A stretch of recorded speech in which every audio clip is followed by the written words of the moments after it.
남편과 싸우면 남편은 우리를 무시하고 투명인간 취급하나요? 그렇다면 그 행동을 멈추게 할 수 있는 방법을 실제 사례를 통해서 알려드리겠습니다. 이 영상 끝까지 봐주세요.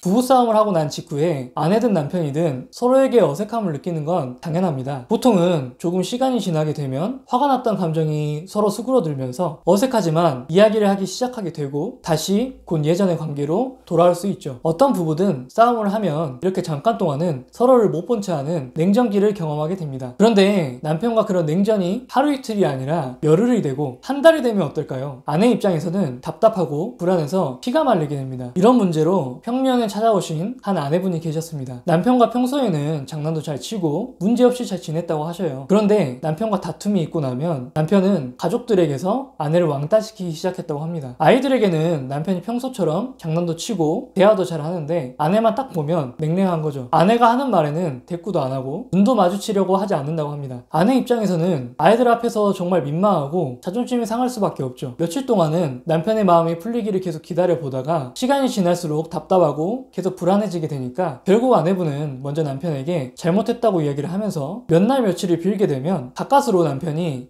내가 넓은 마음으로 널 이해해준다 이런 식으로 이야기를 한다고 해요. 자신의 잘못이 아무것도 없는 것처럼 말을 하는 게 너무 어이가 없긴 하지만 아내분 본인은 계속 투명인간 취급을 당하는 게 너무 숨이 막히니까 그러려니 하고 넘어갔다고 해요. 그런데 가장 큰 문제는 계속 시간이 지날수록 남편이 아내를 왕따시키는 기간이 계속 늘어났다고 합니다. 이런 주제로 힘들어하시는 분들이 꼭 한 번씩 하는 질문이 있습니다. 정말 이렇게 한 달 내내 얼굴을 매일 마주치면서 아내를 투명인간 취급하는 사람도 보셨나요? 라고 말이죠. 저는 이렇게 말씀을 드렸습니다. 믿기시진 않으시겠지만 6개월 동안 그렇게 지내다가 참지 못해서 오신 분도 봤어요. 그리고 지금 아내분께서 왜 그렇게 질문하신지도 알 것 같습니다. 내가 잘못했다고 빌지 않으면 남편이 계속 나를 투명인간 취급할 것 같고 그러다가 이혼이라도 당할까봐 너무 겁나시는 거죠. 이렇게 말씀드리니까 갑자기 펑펑 울기 시작하시더라고요. 먼저 남편이 아내분을 왕따시키려고 하는 의도에 대해서 알아야 된다고 말씀드렸습니다. 남편의 의도는 매우 단순합니다. 남편은 아내가 투명인간 취급을 당하는 것을 매우 견디기 힘들어한다는 것을 너무 잘 알고 있는 거죠. 그리고 그걸 이용해서 아내를 궁지에 몰아넣고 결국은 아내 스스로 잘못했다는 것을 시인하게 만들려고 하는 겁니다. 그리고 이미 보면 여러 번 그런 전략이 성공을 했잖아요. 실제로 이런 방법에 당하는 아내분들은 내가 그렇게 큰 잘못을 저지른 게 아닌데 도대체 왜 저러는 걸까? 이런 생각을 처음에는 해요. 그런데 계속 투명인간 취급을 당하게 되면 이 살 얼음판을 걷는 것 같은 이런 상황이 너무나도 싫기 때문에 점점 자신이 잘못한 것을 찾으려고 하죠. 게다가 남편이 자녀들 앞에서 엄마를 대놓고 무시하게 되면 엄마가 큰 잘못을 했기 때문에 아빠가 무시를 하는 것이다. 이런 것들을 보여주는 것 같이 보이니까 더더욱 불안하게 되는 거죠. 우리가 이런 상황을 해결하기 위해서는 마음을 단단히 먹어야 합니다. 남편이 말을 안 하고 투명인간 취급하는 행동에는 앞으로는 아무렇지 않게 대응할 수 있어야 해요. 남편이 평생 침묵을 깨지 않을 것 같아서 제발 말 한마디라도 해봐라. 내가 잘못했다 라고 걱정하는 모습을 계속 보이게 되면 남편은 무의식적으로 이렇게 생각하게 됩니다. 그래, 내가 기분이 나쁠 때마다 이렇게 하면 너는 스스로 잘못한 것을 알아서 깨닫구나. 그래, 나는 너에게 기분이 나쁠 때마다 항상 이렇게 행동할 거야. 이렇게 무의식적으로 생각을 하게 되죠. 그러니 이 아내분께서 목표로 삼아야 될 것은 침묵을 깨도록 유도하는 것이 아니라고 말씀드렸습니다. 그것보다는 남편이 우리에게 침묵을 통해서 고통을 주는 방식이 이제부터는 나에게 더 이상 통하지 않는다. 이것들을 알려주는데 집중해야 한다고 말씀드렸어요. 남편이 그것들을 깨닫는 데까지 걸리는 시간은 우리가 정할 수 없기 때문에 마음을 단단히 먹어야 한다고도 다시 한번 말씀을 드렸고요. 그래서 아내분에게는 이제부터 어떻게 다르게 행동해야 하는가 이 부분에 대해서 코칭을 해드렸습니다. 그리고 남편의 그런 행동이 자신을 조종하려는 의도인 것을 확실히 이해하시고 받아들이셨습니다. 남편의 무시하는 태도에 더 이상 끌려다니지 않기 시작하셨고 점점 정말로 아무렇지 않게 대응하실 수 있었습니다. 남편이 이혼 의도가 없다는 것도 확실했기 때문에 아내분은 자신의 할 일을 하면서 덤덤하게 기다리셨어요. 그러던 어느 날 남편은 술에 진탕 취해서 갑자기 예전처럼 아내에게 장난을 치기 시작했다고 합니다. 사실 이건 남편 입장에서는 항복 선언을 한 거예요. 그리고 아내에게는 일종의 새로운 테스트를 하기 시작을 하는 거죠. 술 기운을 빌미로 내가 예전처럼 아내를 대한다면 아내는 나에게 똑같이 대해줄 것인가, 이것을 한번 또 보려고 하는 겁니다. 물론 이런 상황까지 있을 수 있다고 미리 말씀을 드렸었기 때문에 예상을 하고 있었던 아내분은 지난 일에 대해서는 일절 언급을 하지 않았습니다. 그리고 같이 장난을 치면서 하시면서 잠이 드셨죠. 이 사건 이후로 아내분께서는 삶이 너무 편해지셨다라고 이야기를 해주셨습니다. 남편하고 싸우기는 하지만 그 사건 이후로는 남편이 한 번도 침묵하는 행동을 보이지 않았다고 해요. 사실은 이 남편도 침묵하고 투명인간 취급을 계속하면서 자신의 방법이 통하지 않았을 때 혼란스럽고 많이 괴로우셨을 겁니다. 그리고 본인 스스로도 이제는 그 괴로운 상황을 만들기 싫어하실 거예요. 이제는 더 이상 남편분도 침묵을 할 이유가 없어진 거죠.